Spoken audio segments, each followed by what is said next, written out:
They didn't wait for the opening bell. Before the official futures screen even wakes up for 2026, a real-world January delivery just failed in private. Cash on the table, contract signed, truck scheduled, and the supplier said the word that breaks systems. No, not delay, not maybe, not next week. No metal. And if that sounds like a rumor, good. It should, because the first cracks never happen under bright studio lights. They happen in back rooms and wholesale chats and the quiet deals that actually move bars.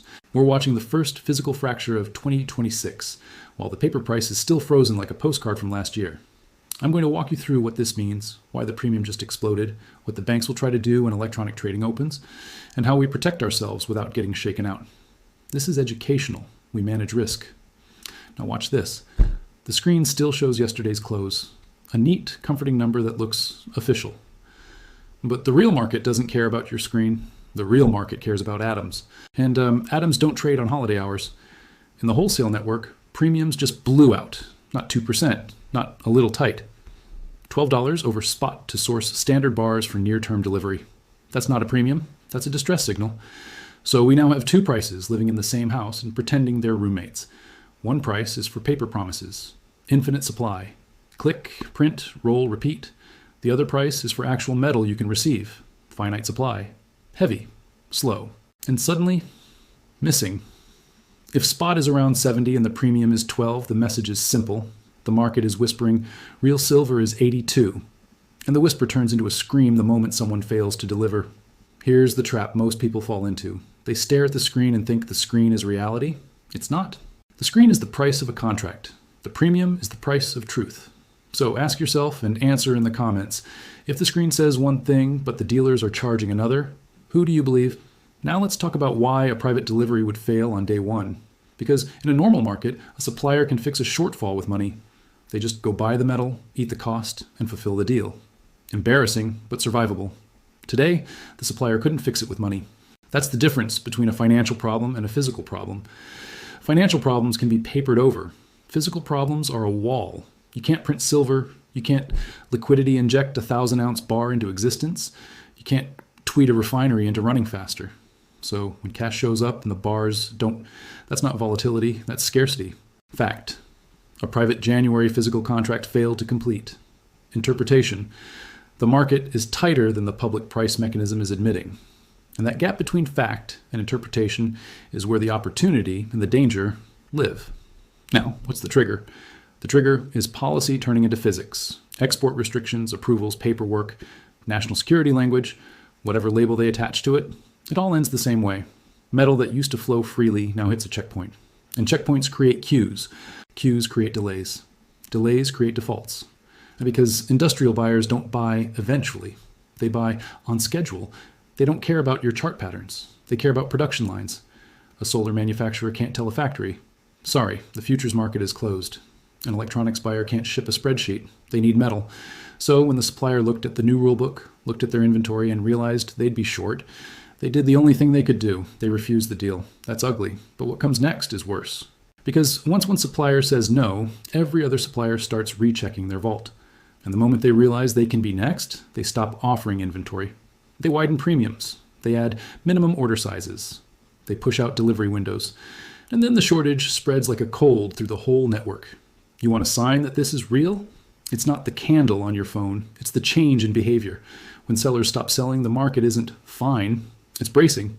Now, here's the contradiction the mainstream will push. They'll say, if there's a shortage, why isn't the price up? Because the quoted price is not the price of delivery. It's the price of leverage. In paper markets, supply is not metal. Supply is contracts. And contracts can be created in infinite quantity. That's why the paper price can stay calm while the physical market panics. Two different worlds. Same word, silver. Different meanings. So if you're waiting for the screen to confirm what the premium already knows, you're late by design. And yes, the banks know this. They live inside this machine. Which brings us to tonight. When electronic trading opens, we're going to see the first real vote of 2026. And I need you to understand the game before the game begins. Low liquidity hours are where the story gets manufactured. Thin volume is where accidents happen. Stop runs, flash dips, sudden spikes. Not because the world changed in 8 seconds, because someone wanted the chart to look a certain way. They need the illusion of calm. They need headlines that say, nothing happened. They need you to believe the new export wall is a nothing burger. But you and I aren't here to be entertained. We're here to measure. So here's what I think is likely. They try to smash the paper price early, a red candle big enough to scare weak hands. A move designed to make retail puke positions, while institutions quietly source metal at the wholesale premium. That's the oldest trick in this market. Make you sell the claim while they chase the bar. Now watch the tell. If paper drops and premiums stay elevated or widen, then the drop is theater. If paper drops and retailers still show out-of-stock banners, the drop is theater. If paper drops and delivery quotes don't budge, the drop is theater. The premium doesn't care about your narrative. The premium cares about inventory, so our job is simple. We stop treating spot like truth. We treat spot like a lagging indicator. We watch the real-time signals, premiums, delivery windows, wholesale chatter, vault movements. And the first thing we do tonight is not react to the first candle. Let the machines fight. Let them swing it.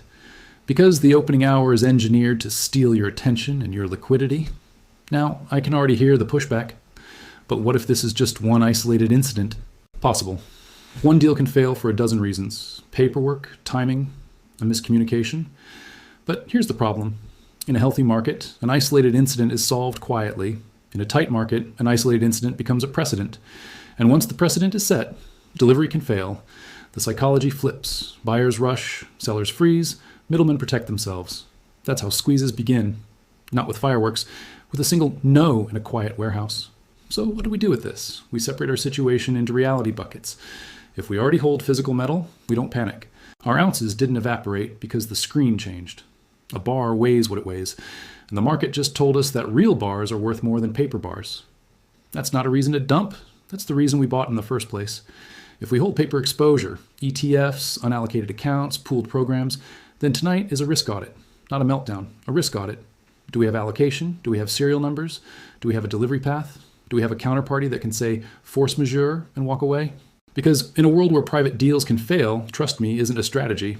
Now, I'm not telling you to slam the sell button at the worst moment. I'm telling you to understand what you own. A claim is not a bar. And in a shortage, claims compete for bars. Bars don't compete for claims. That's the power dynamic. So if we're wrong, where will it show first? In the premium. Not in the headline, not in the chart. In the premium. The premium is where scarcity speaks in plain English. Here's the mistake most people make. They see a premium and assume it's dealer greed. Sometimes it is. But greed doesn't explode overnight across multiple nodes of the supply chain unless something changed. And something did change. Flow got restricted.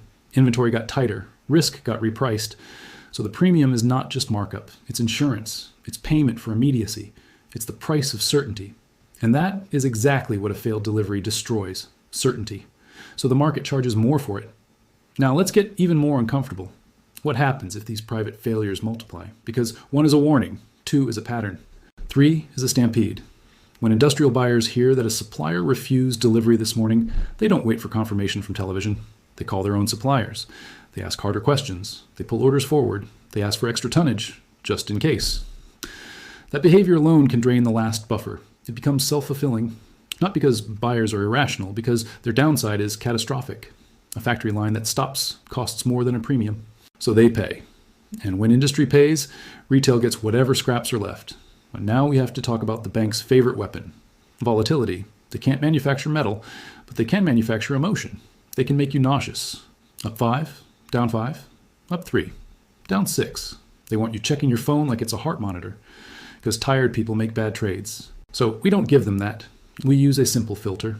If the event is physical, deliveries failing, exports constrained, premiums exploding, then we focus on physical signals.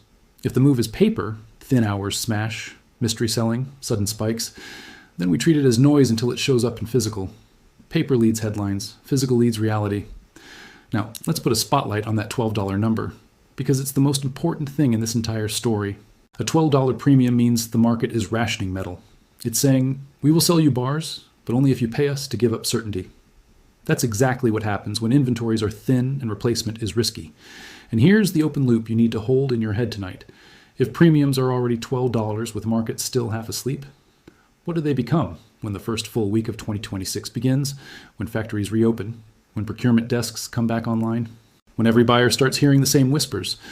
Do premiums go back to normal? Or do they widen to $15, $18, just $20? That's not a prediction. That's the decision point. And it will reveal itself fast. Now, I'm going to say something that will annoy chart purists. Technical analysis is handicapped when the reference price is disconnected. Support and resistance drawn on a paper price can get violated repeatedly while the physical market tightens underneath, because the paper market is a casino, and casinos are designed to take money from the impatient. We're not gambling, we're measuring. So what should we watch this week? Not a long list, just the few things that matter. The premium trend, dealer inventory, wholesale lead times, exchange vault flows, registered, deliverable categories, anything that signals stress, and most importantly, the language. When suppliers start using phrases like allocation, priority customers, limited availability, and call for quote, that's scarcity talking. That's not marketing copy, that's rationing. Now let's talk scenarios for tonight without pretending we can predict candles. Scenario A, paper gets slammed, spot prints down. People cheer because they think cheap silver, but premiums stay high. We stay calm, we don't chase, we don't panic. We let the dislocation widen until it forces a response. Because the bigger the gap, the more arbitrage pressure builds. Someone, somewhere, will try to buy paper and demand metal. And when enough people do that, paper has to choose. Either the price rises to ration demand, or the system restricts access to delivery. And that is the moment the public finally realizes the game they're playing. Scenario B, paper gaps up. Not because the banks suddenly grew a conscience, because physical demand overwhelms the paper defense. We could see a messy open, with price discovery happening violently. If that happens, headlines will appear instantly. Silver surges. New Year breakout, and the crowd will rush in late again. Scenario C, they freeze it. They pin it, they keep it boring. Because boredom is also a weapon. It makes people dismiss the premium as temporary. But boredom doesn't refill vaults. Boredom doesn't undo export walls. Boredom doesn't reverse a failed delivery. So even in the calm scenario, we watch the premium, because the premium is the lie detector. Now, let's address the question everyone secretly has. How fast can this get serious? Fast. Because this isn't a long-term story like 10 years from now. This is a near-term delivery story. If a January contract fails at the starting line, that tells us the buffer is already thin. And thin buffers mean small shocks create big waves. A refinery pause, a customs delay, a single large buyer placing a rush order. Any of that can tip the system. That's why the first week matters. Not because we love drama, because the system's stress test is happening right now. So here's our playbook in plain language. Tonight, we don't worship the candle. We watch behavior. If paper dumps, we check physical pricing. If physical pricing doesn't follow, we do not let paper emotion dictate our decisions. If paper pumps, we don't FOMO at the top of a thin hours move. We wait for the market to show its hand. And we keep our eyes on the only thing that can't be faked, availability. If you're holding physical, the goal is simple. Protect it. Store it securely. Don't let volatility scare you into selling a real asset for a paper number. If you're exposed via paper claims, the goal is also simple. Know your exit and delivery path before stress escalates. If you're trading, remember that the market will try to bait you with volatility. Use smaller size, use wider stops or none at all, and don't confuse a paper flush with a physical fix, because a physical fix requires metal. And we just saw a supplier admit they don't have it. Now, let's bring it back to the psychology. They want you isolated. They want you thinking you're the only person noticing premiums. You're not. Thousands of buyers see this. They just aren't on camera. They're on procurement calls. They're writing purchase orders. They're negotiating allocations. And while the public sleeps, the real market sets the real price. That's why the first failure happened in private. And that's why the next signal will also come from the shadows. Maybe it's a dealer changing lead times from ships tomorrow to ships in 4 weeks. Maybe it's a wholesaler refusing new orders. Maybe it's an exchange category draining faster than usual. We don't need all of them. We just need enough to confirm the direction. And right now the direction is clear. The paper price is asleep. The physical market is awake. And it's panicking. So here's my challenge to you. Don't get hypnotized by the screen. Get disciplined about the signals. And tell me in the comments, where do you think the next crack shows up? Another private refusal, a public exchange delivery issue, or a sudden jump in retail lead times? Now, one more thing, because this is where virality lives. The mainstream will frame this as speculation. They'll say it's just traders, but traders don't create $12 premiums in wholesale. Traders create candles. Premiums come from shortages. Premiums come from logistics. Premiums come from real buyers needing real metal. So when you hear speculation, translate it. They mean, we don't want you looking behind the curtain.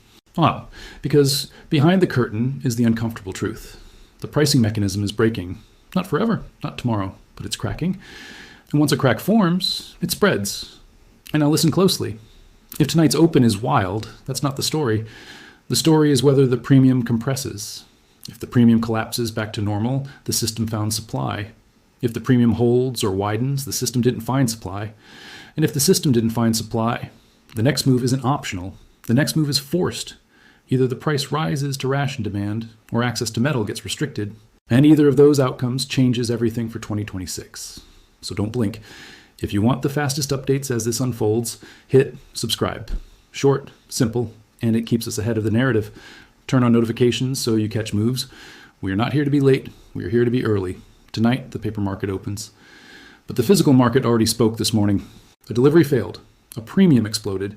And the gap between promise and reality is now wide enough to drive a truck through. When the machines wake up, they'll try to convince you nothing happened. Don't let them, because the first default is never the last, and the next one might not stay private.